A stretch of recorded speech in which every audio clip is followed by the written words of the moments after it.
ក្រុមហ៊ុន Royal Group ភ្នំពេញ AEZ មកបានចុះហត្ថលេខាលើកិច្ចព្រមព្រៀងបណ្ដាក់ទុនរួមគ្នា Joint Venture Agreement ជាមួយរដ្ឋបាលខេត្តកំពង់ធំដើម្បីបង្កើតតំបន់សេដ្ឋកិច្ចពិសេសកំពង់ធំ Kampong Thom Special Economic Zone (KESEZ) នៅថ្ងៃទី12 ខែមិថុនា ឆ្នាំ2026នៅទីក្រុងអូសាកាប្រទេសជប៉ុន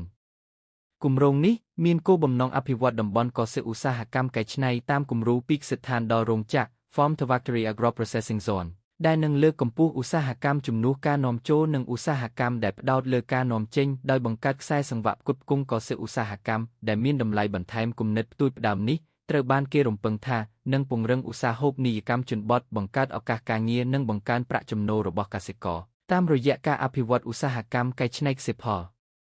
ការអភិវឌ្ឍតំបន់សេដ្ឋកិច្ចពិសេសកំពង់ធំនេះគឺស្របទៅតាមចក្ខុវិស័យដ៏ខ្ពង់ខ្ពស់របស់សម្ដេចមហាវធិបតីហ៊ុនម៉ាណែតនាយករដ្ឋមន្ត្រីនៃព្រះរាជាណាចក្រកម្ពុជានិងគោលនយោបាយរបស់រាជរដ្ឋាភិបាលក្នុងការជំរុញទំនើបកម្មវិស័យកសិកម្មការធ្វើពិពិធកម្មវិស័យឧស្សាហកម្មនិងការអភិវឌ្ឍតំបន់ប្រកបដោយតុល្យភាពគម្រោងនេះគាំទ្រដល់កិច្ចខិតខំប្រឹងប្រែងរបស់ជាតិក្នុងការពង្រឹងវិស័យកសិឧស្សាហកម្មរបស់កម្ពុជាបង្កើតឱកាសការងារនៅតំបន់ជនបទនិងបង្កើនសមត្ថភាពប្រកួតប្រជែងរបស់ផលិតផលកសិកម្មកម្ពុជាទាំងនៅក្នុងទីផ្សារក្នុងស្រុកនិងទីផ្សារអន្